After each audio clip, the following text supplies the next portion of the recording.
वरहमतुल्लाहि वबरकातुहू। बेशुमार दुरूद नबी अकरम सल्लल्लाहु अलैहि वसल्लम पर और खुदात पर। आज का जो हमारा टॉपिक है वो है स्पाइनल कोड। पिछले टॉपिक में हमने अपने ब्रेन को कवर किया था, हमने ब्रेन का टॉपिक मुकम्मल कर लिया था। उसके बाद हमारे पास नर्वस सिस्टम के अंदर जो हमारे पास सेंट्रल नर्वस सिस्टम है CNS है, उसके अंदर जो हमारे पास दूसरा पार्ट है वो हमारे पास ब्रेन के बाद स्पाइनल कोड आती है। आइए इसे देखते हैं।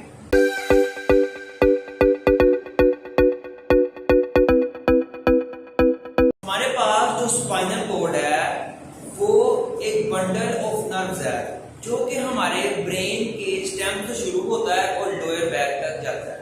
बुक में से डिफाइन किया जाता है, कहता है tubular bundle of nerves. Tubular एक ट्यूब की तरह का ट्यूबुलर बंडल है, बहुत सारी चीजें जब इकट्ठी हो जाती हैं उसे हम बंडल कहा करते हैं।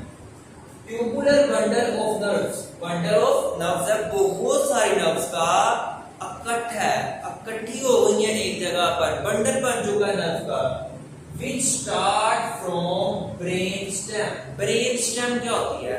अब बच्चों को बहुत ये चीज कंफ्यूज करेगी कि ब्रेन स्टेम क्या है। तो ब्रेन स्टेम तीन चीजें मिलकर बनाती है, मेडुला, पोन्स और जो आपका मिड ब्रेन है। ये तीन चीजें मिलकर आपके ब्रेन की स्टेम बनाती है, जिसे हम ब्रेन स्टेम भी कहते हैं। ये आपका शॉर्ट क्वेश्चन भी है। Medulla, pons and mid brain collectively called brain stem. ये आपका ब्रेन स्टेम है। अब from brain stem to lower back, ये आपकी जो स्पाइनल कोड है, रीढ़ की हड्डी है, इसके अंदर आपका सारा का सारा स्पाइनल कोड है। अब हमारे पास इसको भी ब्रेन की तरह प्रोटेक्शन दी जाती है। जैसे कि हमारी स्कल पड़ी थी, स्कल के अंदर मेनिंजेस थी, मेनिंजेस की 3 लेयर्स थी, वो हमारे ब्रेन को प्रोटेक्शन प्रोवाइड करती थी। इसी तरह से स्पाइनल कोड को भी प्रोटेक्शन प्रोवाइड की जाती है 3 लेयर्स के जरिए से। इनको भी हम मेनिंजेस करते हैं। इसके बाद हमारे पास वर्टिब्रल कॉलम, जो हमारी रीढ़ की हड्डी है, जिसे हम रीढ़ की हड्डी कहते हैं, ये हमें प्रोटेक्शन प्रोवाइड करती है। किसमें? स्पाइनल कोड के लिए। हमारे जो स्पाइनल कोड है हमारी वर्टिब्रल कॉलम के अंदर पैक हुई होती है। इसकी 2 प्रोटेक्शन हो गई, एक मेनिंजेस के जरिए से, एक हमारे पास वर्टिब्रल कॉलम के जरिए से, जो हमारे स्पाइनल कोड को प्रोटेक्ट करती है। फिर हमें बताया जाता है कि इसके 2 रीजन होते हैं, एक आउटर रीजन है, एक हमारे पास सेंट्रल रीजन है। जो हमारे पास आउटर रीजन है वो व्हाइट मैटर से बना होता है।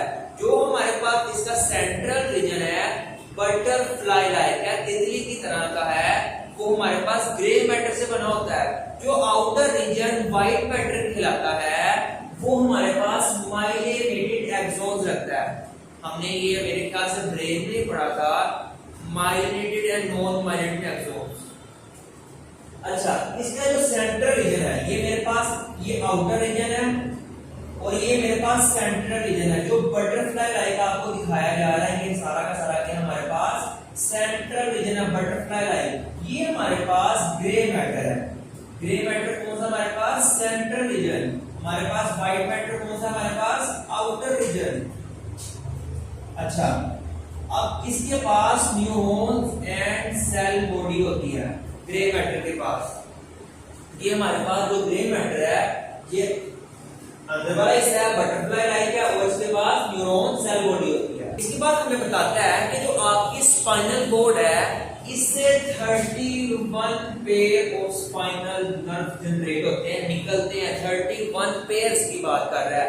आपको अगर एमसीक्यू में पूछ लिया जाए, 31 पेयर को ना पूछे, पेयर एक चीज पेयर में है, जोड़े में है। 31 पेयर का मतलब टोटल 62 नर्व हो सकती हैं, वो 32 भी हो सकती है, 62 आप कंफ्यूज भी कर सकते हैं।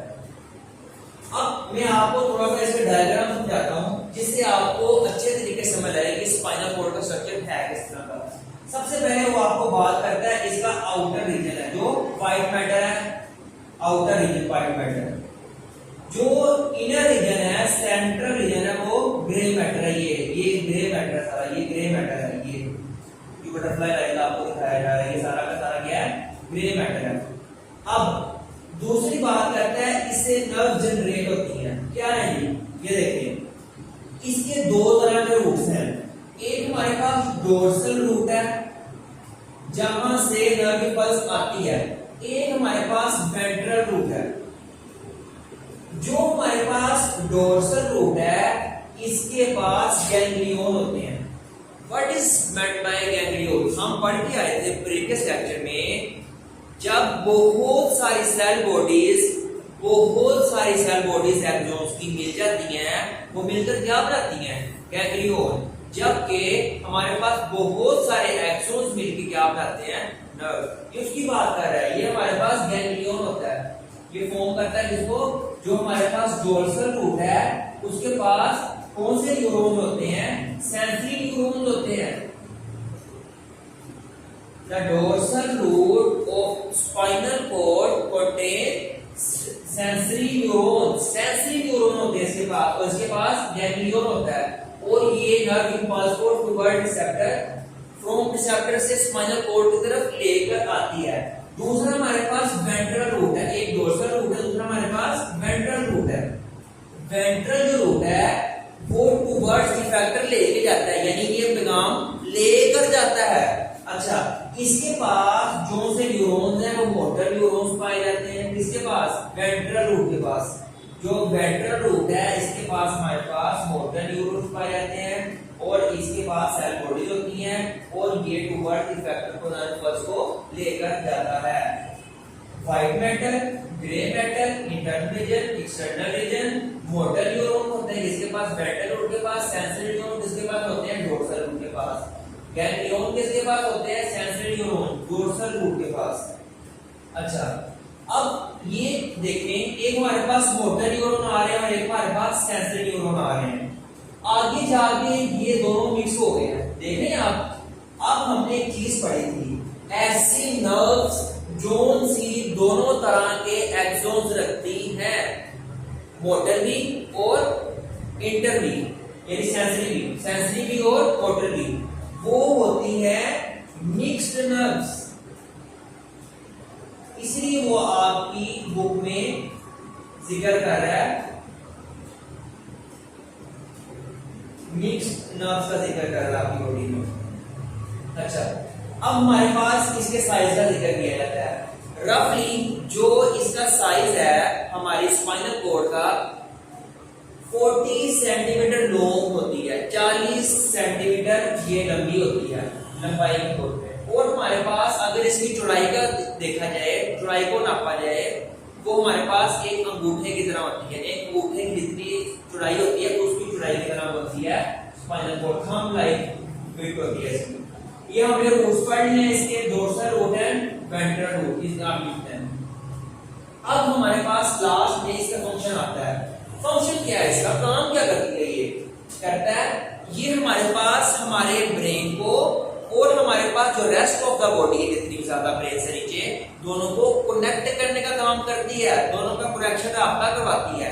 और दूसरा काम हमारे पास जितने भी हमारे पास रिफ्लेक्स एक्शन होते हैं, रिफ्लेक्सेस होते हैं, वो हमारे पास ऐसे एक्शन जो हमारे पास इनवॉलंटरी होते हैं, जो हमारे कंट्रोल में नहीं होते। मसलन मैंने किसी गर्म चीज को हाथ लगाया, फौरन से मेरा हाथ पीछे हो जाएगा, ना चाहते हुए भी, चाहते ना चाहते मैं अपने हाथ को पीछे ले आऊंगा। अगर मैं चाह भी रहा हूंगा मैं नहीं रख सकता उसके ऊपर हाथ। इसलिए हमारे पास ऐसे एक्शन जो हमारे कंट्रोल में नहीं है, हमारे ताबे नहीं है, जैसे कि हमारी हार्ट बीट है, हमारा ब्रेन काम कर रहा है, अगर हम चाहेंगे तो ये नहीं रोक सकते। हमारी सांस है, ये नहीं रोक सकते, अगर हम चाहेंगे तो। अगर रोकेंगे तो हम खुद डेथ हो जाएगी हमारी। तो ऐसे एक्शन जो बहुत तेजी से ट्रैवल करते हैं, रिफ्लेक्स एक्शन, उनमें ये काम करती है, उनमें ये इसका फंक्शन होता है। और ऐसा रूट जिसके ऊपर रिफ्लेक्स एक्शन काम करता है वो भी यहीं से बनता है। उम्मीद है कि आपको लेक्चर की समझ लगी होगी। अगर आपको किसी चीज की कंफ्यूजन है तो आप कमेंट सेक्शन में पूछ सकते हैं। अल्लाह ताला आपका हामी नासिर हो। अस्सलाम वालेकुम व रहमतुल्लाहि व बरकातहू।